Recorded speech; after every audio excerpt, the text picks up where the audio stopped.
Oi, gente. Então vamos lá fazer a nossa aula prática referente ao SVM, beleza? Então o arquivo aqui no GitHub é aula prática 8 e eu vou colocar esse arquivo com as minhas edições aqui dentro do nosso Classroom, ok?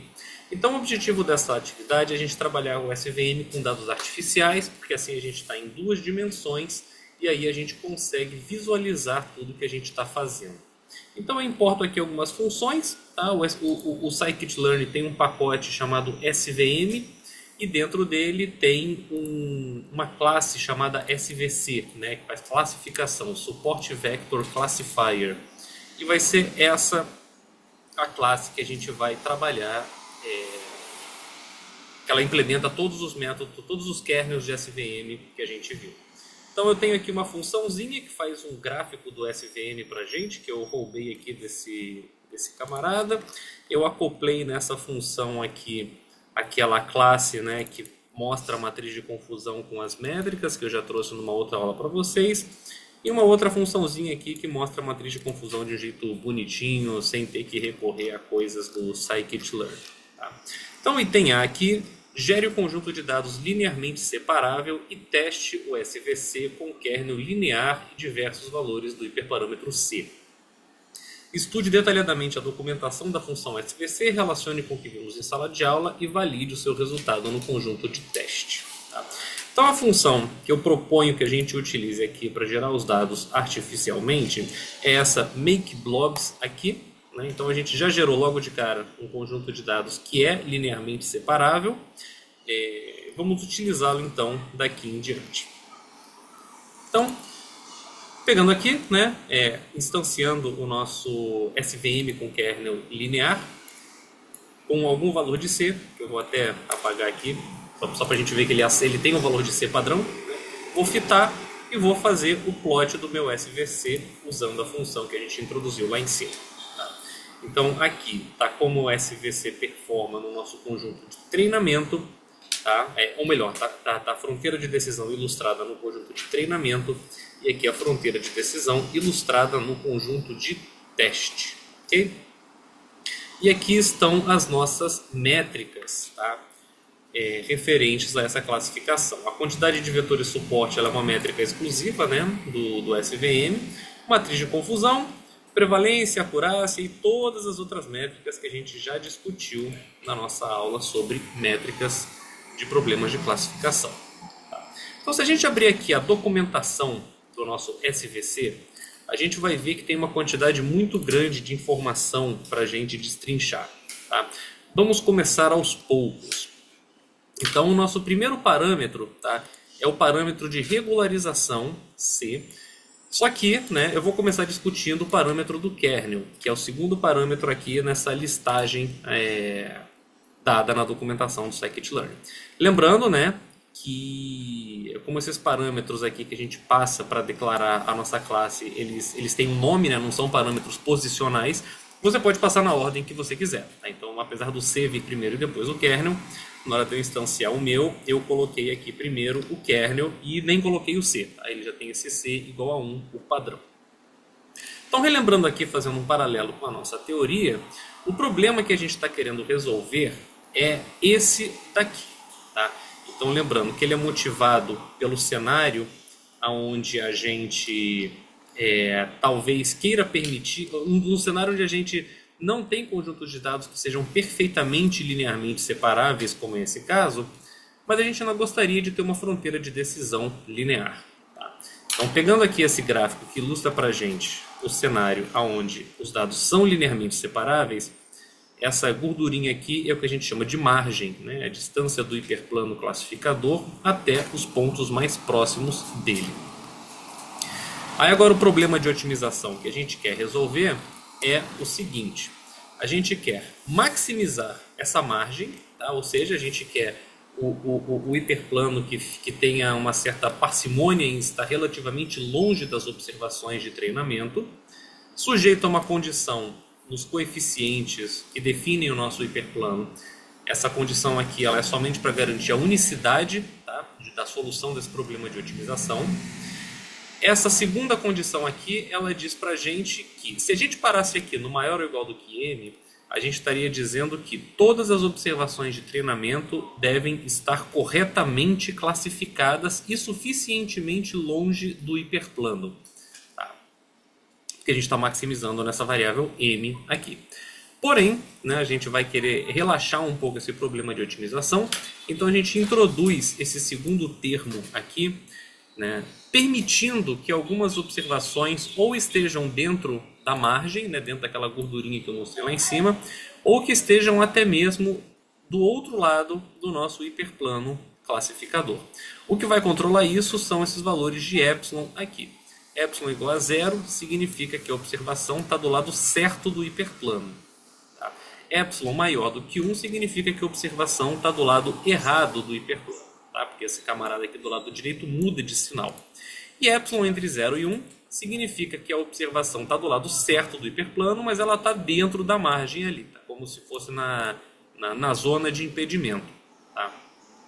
Esses epsilon i não é a gente que vai setar, tá? Eles fazem parte das variáveis aqui na qual o problema de otimização está sendo resolvido. A única coisa que a gente vai setar é o nosso orçamento para esses desvios em relação à margem. Tá? Na nossa formulação teórica, a gente está chamando esse orçamento aqui de C. Tá bom?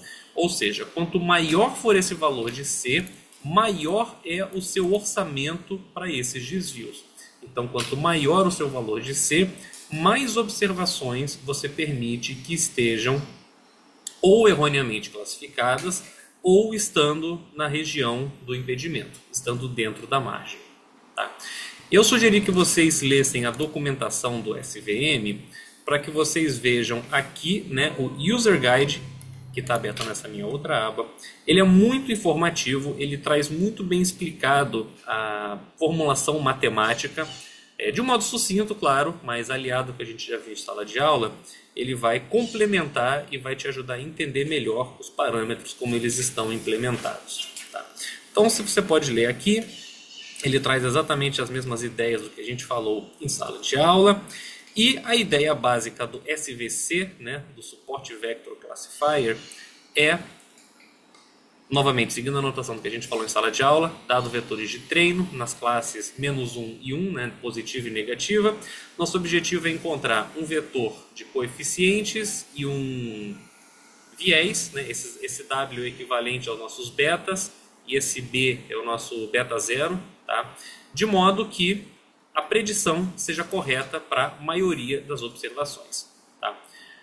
E esse φ aqui ele vai ser uma função que vai variar de acordo com o kernel. Tá? Então, se for o kernel linear, esse φ vai ser a função identidade, e para os outros kernel vai ter funções φ aqui adequadas que vão fazer essa transposição.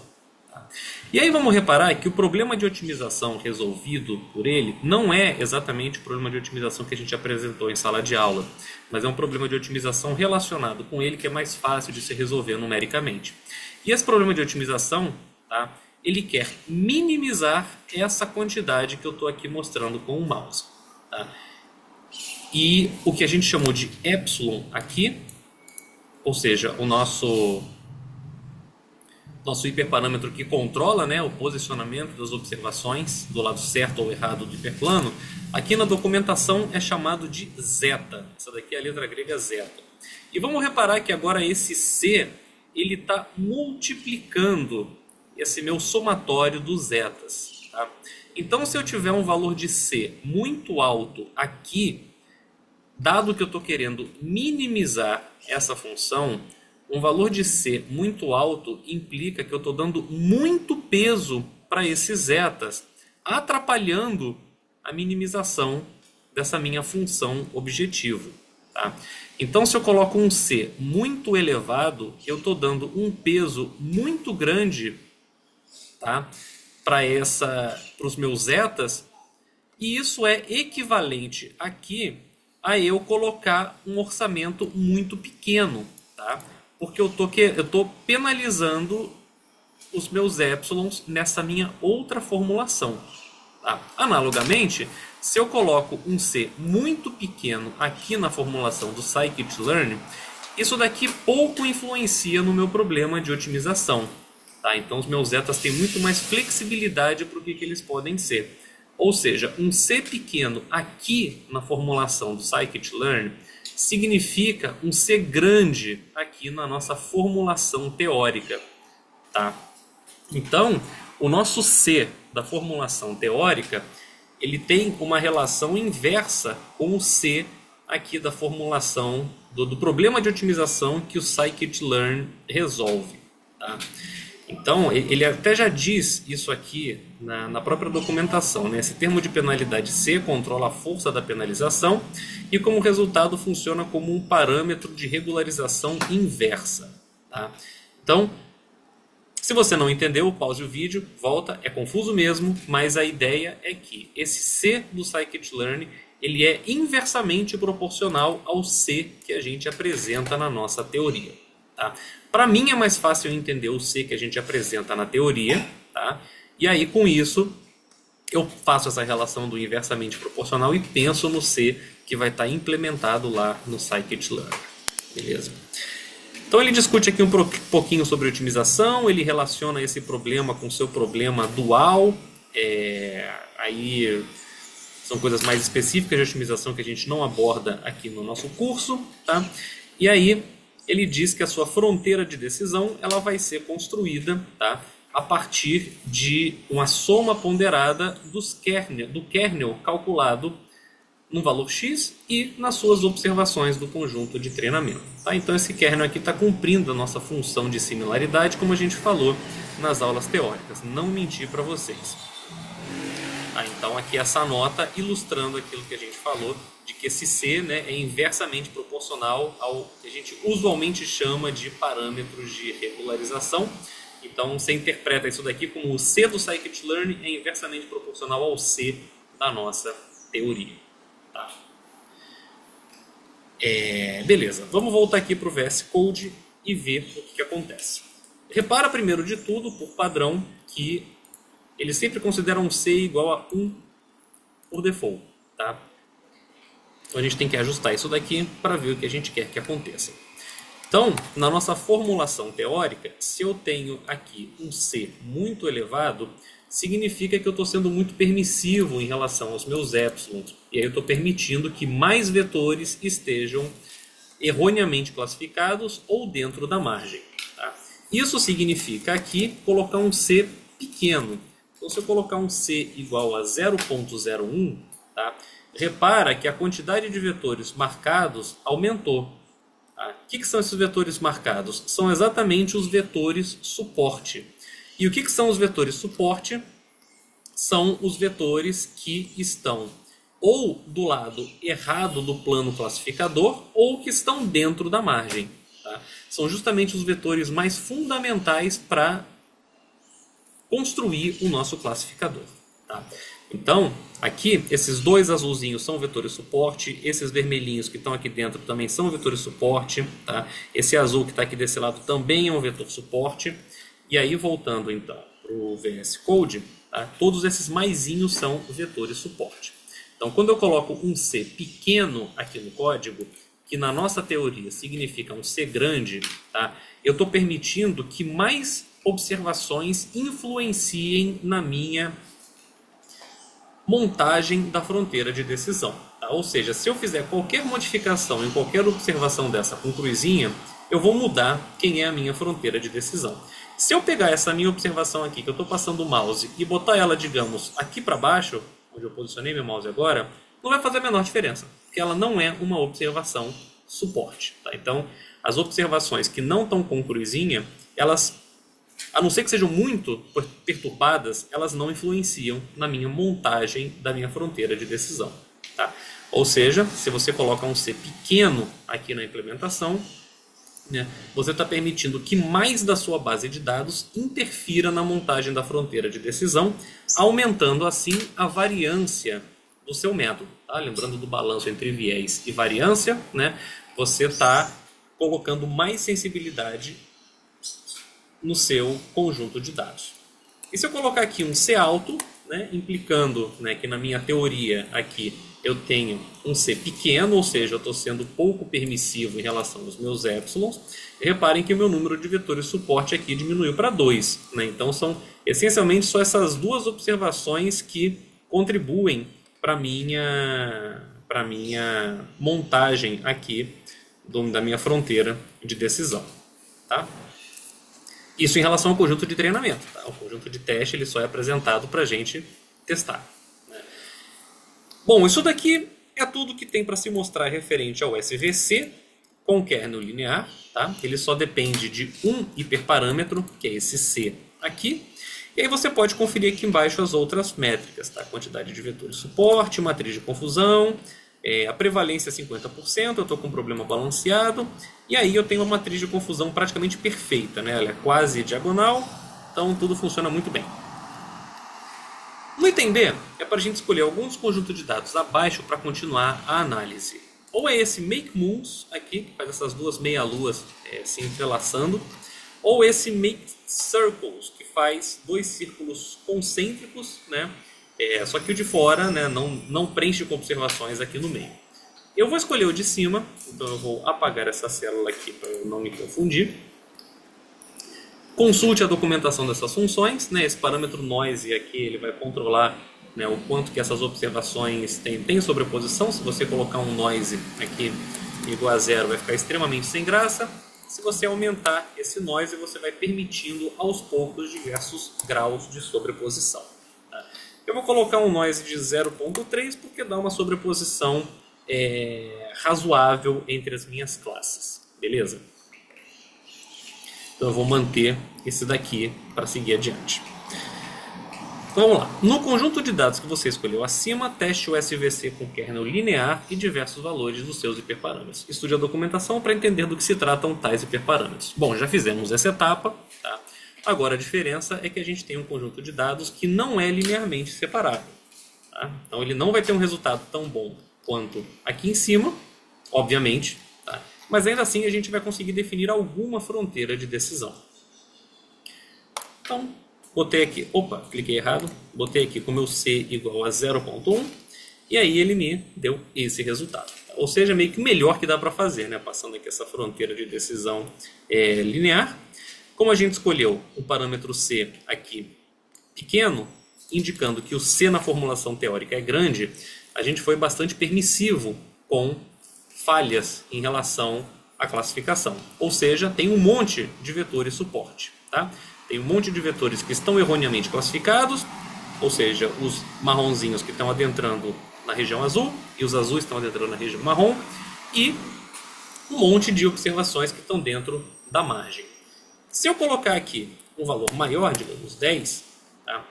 Eu tenho aqui uma sensível diminuição na minha quantidade de vetores suporte, tá?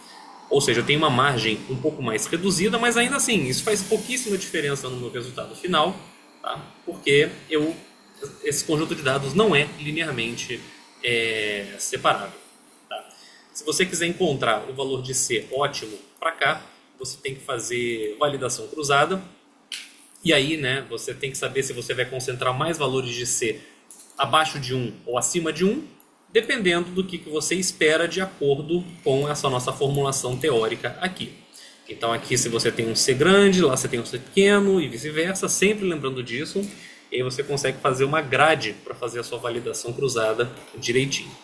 Então isso daqui é bem parecido com o que a gente fez no item A, né? Depois você pode brincar um pouco mais com esses valores de C. Vamos deixar ele, que a graça vai começar quando a gente ver os outros kernel que a gente tem. A gente vai explorar o polinomial e o RBF. E aqui no último item a gente vai aplicar validação cruzada. Tá? O kernel polinomial ele já começa a ficar bastante mais interessante e com muitos outros hiperparâmetros. Então, se você clicar lá nesse link que vai para o User Guide referente ao Support Vector Classifier, você vai vir para essa página aqui. E aí você vai ter muitas informações sobre o SVM, tanto para classificação quanto para regressão. E o que vai nos interessar agora vai ser olhar aqui para as funções de kernel. Tá? Antes disso, vamos dar uma olhada aqui na complexidade computacional desse método. Então ele diz aqui para a gente que máquinas de vetores suporte são ferramentas poderosas, mas os requerimentos, né, de computação e de armazenamento crescem rapidamente com o número de observações no conjunto de treinamento. Então, dependendo da implementação que é usada, né, a gente entra nas águas mais lamacentas de álgebra linear computacional, o custo, a quantidade de operações que você precisa para treinar um SVM é proporcional ao número de atributos vezes o quadrado do número de observações e pode chegar até a ser proporcional ao número de atributos vezes o cubo de número de observações. Isso é dependente do conjunto de dados, é dependente de como que o libSVM vai se comportar com o seu conjunto de dados. Tá? Isso daí é o tipo de coisa que a gente não tem muita interferência, a não ser que seu objetivo seja realmente implementar coisas que sejam extremamente eficientes. Aí você vai ter que abrir aqui a libSVM, vai ter que ver o que são essas bibliotecas aí. Provavelmente elas estão implementadas em C, C++, de alguma forma muito eficiente, né? Você vai ter que enxugar um pouquinho de bit para melhorar qualquer coisa que você quiser. No nosso caso, vamos simplesmente usar aqui o scikit-learn e acreditar que os programadores dessas bibliotecas já trazem o negócio implementado de uma forma relativamente legal. Ele alerta você que no caso linear, tá, é mais jogo você usar essa classe linear SVC, porque ela traz uma outra biblioteca de álgebra linear e ela é muito mais eficiente do que você usar o SVC com o kernel linear. Tá? Então, tem duas coisas aqui que você vai poder fazer. Né? Você pode usar o SVC com o kernel linear, mas eu vou deixar aqui para você comparar com o nome dele? Linear SVC. Tá? Esse segundo aqui é mais rápido. Isso vai ser importante quando você estiver fazendo o quarto projeto. Né? Se você tentar usar o SVC na cara de pau, não vai dar. Seu computador vai explodir. Mas o Linear SVC ele vai se dar melhor, justamente porque a biblioteca de álgebra linear que ele usa por trás é muito mais eficiente do que aqui o SVC implementa. Tá? Mas o SVC é uma classe mais genérica que te permite trabalhar com outros kernel também. Tá? Então, como a gente já tinha falado, né, SVM é um método computacionalmente pesado. Apesar dele performar bem, talvez ele não esteja sempre disponível dentro das suas restrições orçamentárias. Ele traz aqui algumas dicas do ponto de vista prático, né? Tomar cuidado para você não estourar a memória RAM também.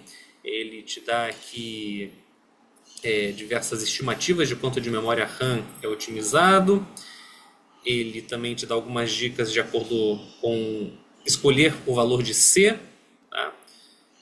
Ele te traz aqui uma informação muito importante de que algoritmos de SVM não são invariantes por escala. Tá? Então, se você fizer um standard scaler, você vai ter resultados completamente diferentes. Isso a gente já estava acostumado, né? A gente já viu com diversos problemas nossos que sempre é bom a gente fazer um standard scaler.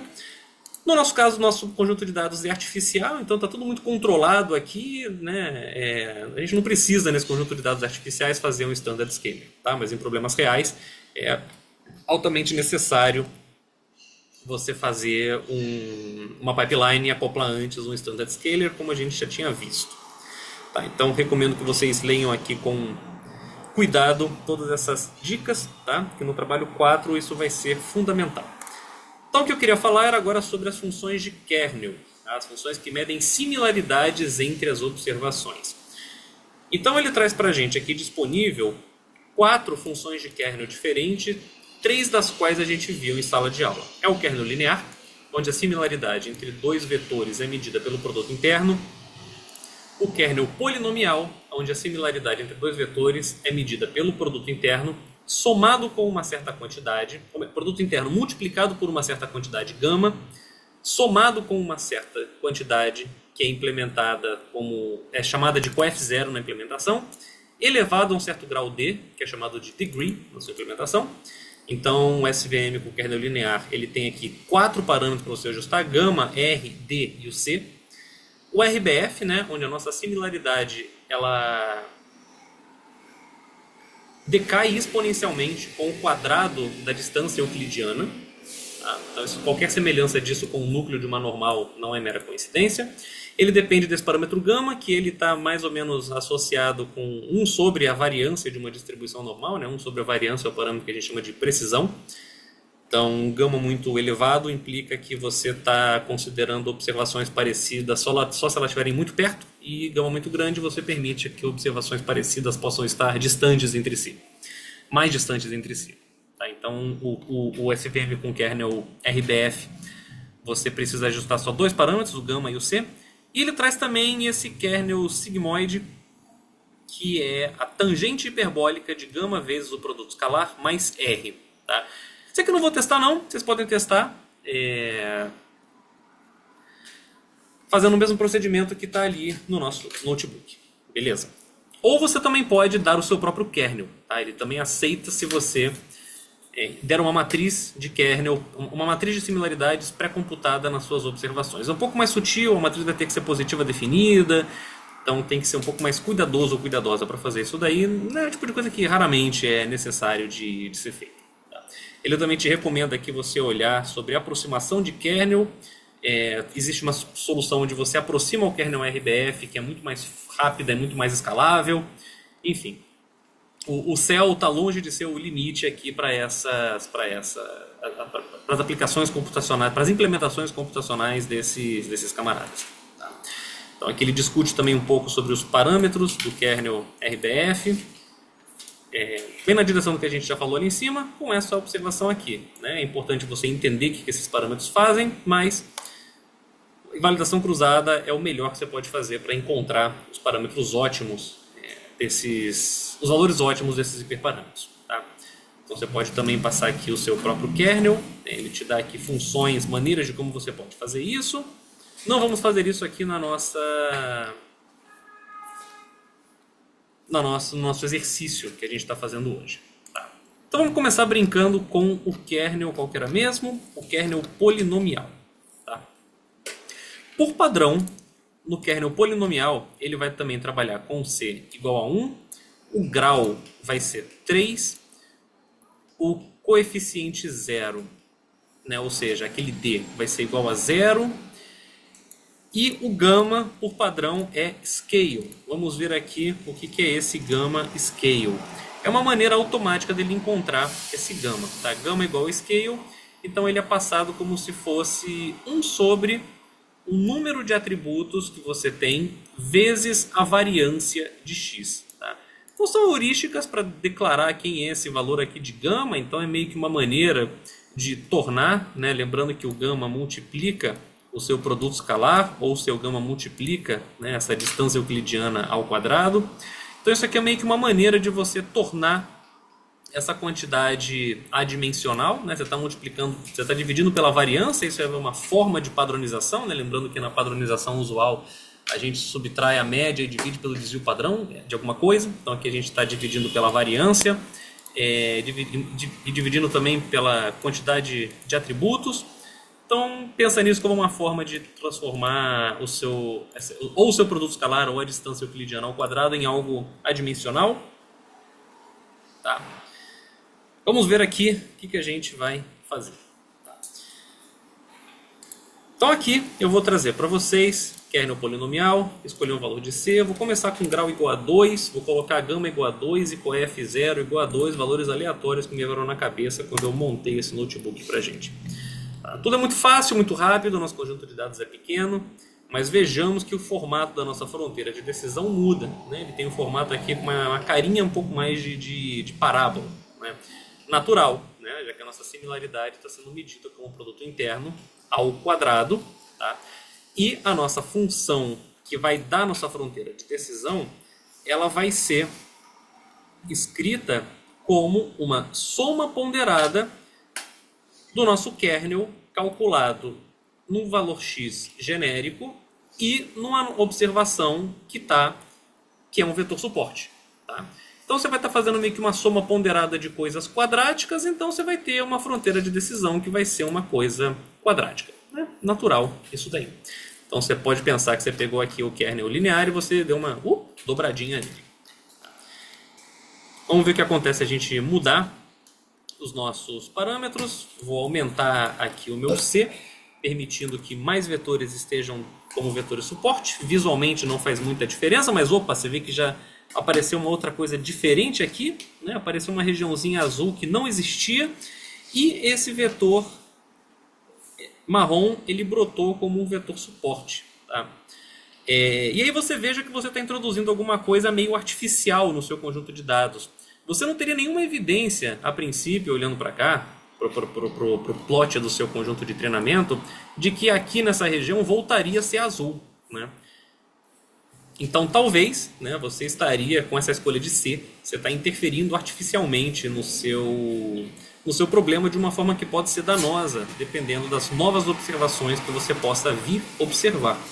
Tá? A princípio, não haveria evidência para esse vetorzinho marrom ser um vetor suporte. Tá? Ele não está perto da principal fronteira de decisão, mas ele está perto dessa outra fronteira de decisão artificial que foi criada aqui. Então, quando você coloca kernels que sejam cada vez mais complexos, você passa a ter fronteiras de decisão naturalmente mais complexas. Né? Então, vou voltar aqui para o meu 0.1 que tinha antigamente. Vou colocar gama igual a 5, ver se faz alguma diferença. Faz uma diferença semelhante, né? Você brota com um novo vetor suporte aqui. Deixar a gama igual a 0 não faz sentido. Talvez ele nem rode aqui, ele fez uma esquisitice. Não faz sentido porque o gama é justamente o camarada que está multiplicando a minha medida de similaridade. Tá, então eu vou colocar aqui um gama, deixar a heurística dele de gama igual a alto. Tá? Ele escolhe automaticamente esse gama. O meu coef 0 aqui, é o valor que a gente soma para calcular nosso produto interno antes de elevar alguma certa potência. Também ele vai ter alguma certa influência na sua fronteira de decisão, não é tão perceptível assim visualmente. Se eu mudar o grau de 2 para 3, né, aí é uma mudança bastante mais drástica no formato da nossa fronteira de decisão. Tá? Você vai ter uma fronteira de decisão que vai ter uma cara de um polinômio cúbico. Se botar igual a 4, coisas cada vez mais esquisitas vão passar a acontecer. 5, etc, etc. Opa, 45 não, 45 já fica muito violento. Eu esqueci uma vírgula aqui. Tá. Então você tem aqui 4 parâmetros que você pode escolher. Tá? Você nunca vai fazer essa escolha manual. Você vai fazer uma validação cruzada. Mas aí tome cuidado, né? Se você colocar, digamos, 5 valores para C, 5 para o grau, 5 para gama e 5 para coef 0, você vai estar fazendo uma busca por grade onde você vai ter 5 elevado a 4 possibilidades para testar, ou seja, 625 possibilidades. Se você fizer a validação cruzada com 5 dobras, multiplica isso por 5 novamente, isso vai dar 3.125. Então você vai ter que fazer 3.125 ajustes se você tiver 5 camaradas para você testar em cada uma desses hiperparâmetros. Tá, isso para mim é um ponto extremamente negativo do kernel polinomial. Ele te dá uma fronteira de decisão mais interpretável, no sentido de que ela vai ser, né, uma sobreposição de diversos polinômios e, portanto, vai ser também um polinômio. Mas o custo disso, né, é que você tem muitos hiperparâmetros para ajustar e a busca por validação cruzada pode ser meio que inviável de ser feita. Tá. Pode conferir aqui as métricas direitinho. E agora vamos fazer a mesma coisa com o kernel RBF. O RBF ele vai ter 2 parâmetros, o nosso C. O C vai ter sempre a mesma interpretação no caso linear. E o gama, que vai ser esse nosso parâmetro semelhante à precisão de uma distribuição normal. Né? Então, lembrando, gama muito alto, você vai dizer que observações parecidas são só aquelas que estão muito perto. E um gama muito grande, você está dizendo que observações um pouco mais longe também podem ser parecidas entre si. Então vou colocar aqui um C igual a 1, vou deixar o padrão dele e vou colocar um gama, vamos testar um gama bem grande, vou colocar gama igual a 100. Vamos ver o que ele vai dar. Tá, então gama igual a 100, nossa, ele fez aqui uma bagunça completa, tá, no nosso conjunto de dados. Então gama igual a 100, a gente vê um comportamento mais ou menos parecido com o que a gente espera ao fazer o KNN com um vizinho. Né? Você está dizendo que observações somente muito perto são parecidas entre si. Tá? Então você vai meio que tentar criar uma fronteira de decisão que vai tentar delimitar aqui perfeitamente, tá, aonde estão as suas observações no conjunto de treinamento. Ou seja, você está ficando viciado, viciada até nos ruídos que estão no seu conjunto de treinamento. Algo que você não quer que aconteça. Tá? Tanto que, né, tem essa ilha de azul aqui, o resto todo ficou marrom. Enfim, isso daqui claramente não está correto quando você vê esses gráficos. Tá? Pode ser que na métrica tenha alguma performance relativamente boa, mas está muito ruim. Tá terrível isso daqui. Se você diminuir esse gama, você já vai permitir que observações mais distantes sejam um pouco semelhantes, né? Mas aí repara, né, que agora o seu kernel RBF ele vai ter uma fronteira de decisão que vai ser dada por uma sobreposição de diversos núcleos de uma distribuição normal. Tá? E esse conjunto de funções tem uma propriedade mágica, né, que ele é capaz de aproximar muito bem qualquer coisa. Então você consegue ter uma fronteira de decisão que tenha qualquer formato utilizando esse kernel RBF. Isso é muito bom, você consegue explicar coisas que não são linearmente separáveis, né? Ou seja, o kernel RBF coloca seus dados em um conjunto, em um espaço, né, muito mais geral, onde as coisas são linearmente separáveis. Mas o preço que você paga por isso é que você vai criar fronteiras de decisões que vão ter coisas artificiais. Né? Novamente, tem uma ilha de marrom aqui em cima. Se você fizesse esse gráfico numa janela maior, você ia ver algo que talvez não seja coerente com a realidade. Tá? Então, uma coisa que é importante da gente pensar é se a fronteira de decisão que a gente está criando ela está compatível com futuros dados que o nosso classificador irá receber.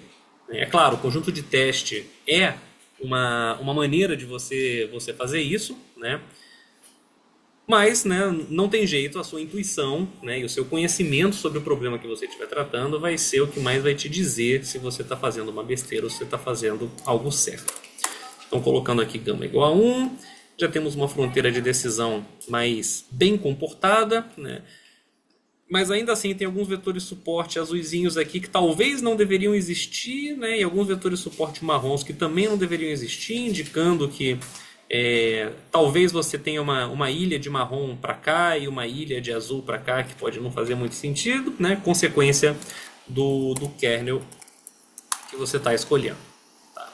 Eu botei o gama igual a alto, a heurística que o Scikit-learn recomenda, a gente vê uma fronteira de decisão mais comportadinha. Tá? E sem os vetores suportes engraçados que a gente observou nos outros cenários. E alterando o valor de C, botando um C elevado aqui, a gente está querendo que o mínimo de vetores seja classificado erroneamente. Né? Novamente, isso vem com suas consequências, você força, né, que a sua fronteira de decisão faça coisas esquisitas. Então isso não é muito indicado. Se eu colocar um C muito pequeno, eu vou ter uma fronteira de decisão que talvez não me respeite muito o conjunto de dados, que, bom, foi o que aconteceu aqui, né? Eu permito que muitas coisas aconteçam. Tá? Não me importo muito de ter observações erroneamente classificadas. Então, o que vai nos dizer, né, quais são os melhores valores dos hiperparâmetros vai ser novamente uma validação cruzada, mas é a sua intuição que vai guiar o que você vai colocar na grade da sua validação cruzada. Que é o que a gente faz aqui no item F. Escolha um dos kernel acima e encontre o melhor conjunto de hiperparâmetros utilizando validação cruzada. Valide seu resultado no conjunto de teste. Então eu tenho aqui essas duas listas para C e para gama. Essas listas têm 7 componentes cada uma. Então eu vou estar aqui com 7 vezes 7, 49 ajustes, 49 possibilidades de SVM que eu tenho que treinar, fazendo validação cruzada com 5 dobras, vezes 5 dá 245 treinos de SVM que eu tenho que fazer. Vou incluir mais um aqui, que é o gama igual a alto, para a gente comparar. Né? E aí, treinando esse camarada, ele vai levar alguns segundinhos aqui para fazer isso. Lembrando que na validação cruzada você pode ajustar aqui a acurácia. Você pode ajustar a sua métrica de score, tá? No meu caso eu escolhi a acurácia, mas se você achasse que a métrica F1 é mais interessante, coloque a métrica F1, ou qualquer outra métrica também. E njobs igual a -1, né? Lembrando que é para você usar todos os núcleos de processamento que você tiver disponível. Tá? Lembrando que esse score é algo que quanto mais, melhor. Tá? Então, se você tiver uma métrica que você queira minimizar, você vai ter que fazer alguma maracutaia para considerar, sei lá, o negativo dessa métrica aqui nesse score. Então, ele considerou aqui para a gente C igual a 3 e gama igual à heurística do scikit-learn como sendo os hiperparâmetros ótimos dentro dessa grade que a gente buscou. E aí, com isso, a gente teve a nossa matriz de confusão aqui. Tá muito boa, né? A gente tem 103 vetores suporte, ou seja, são esses 103 vetores que estão marcados com maisinho que vão te influenciar na sua construção da fronteira de decisão. Eu fico um pouco incomodado com esse azul aqui como um vetor suporte, não acho que ele deveria ser, né? Aí você tem que fazer algum ajuste manual ou uma validação cruzada mais refinada para encontrar uma fronteira de decisão que não levaria esse camarada em consideração, se você tivesse evidências que ele não é importante, né? E aqui com todas as outras métricas, um F1 score de 0.905. Tá? Então com isso a gente fecha a nossa aula sobre o SVM, nesse caso aqui artificial e bem simples, para a gente enxergar o que está acontecendo. É fundamental que vocês enxerguem, né? Para que depois vocês consigam generalizar isso direito para a nossa base de dados maior do problema 4. E com o recado, né, de que o SVM é um método pesado. Tá? Então, a quantidade de operações que ele precisa é da ordem, né, da quantidade de atributos vezes amostras ao quadrado ou ao cubo. Tá? Então, isso pode ser bastante desagradável em um problema grande que nem o do projeto 4. Tá? Então, vocês vão ter que fazer estratégias para reduzir a dimensão daquele problema e estratégias de treino mais espertas, talvez usando um conjunto menor, um subconjunto do conjunto de treino, para conseguir treinar adequadamente um SVM naquele caso. Beleza? Então é isso, gente. Muito obrigado pela atenção e até mais.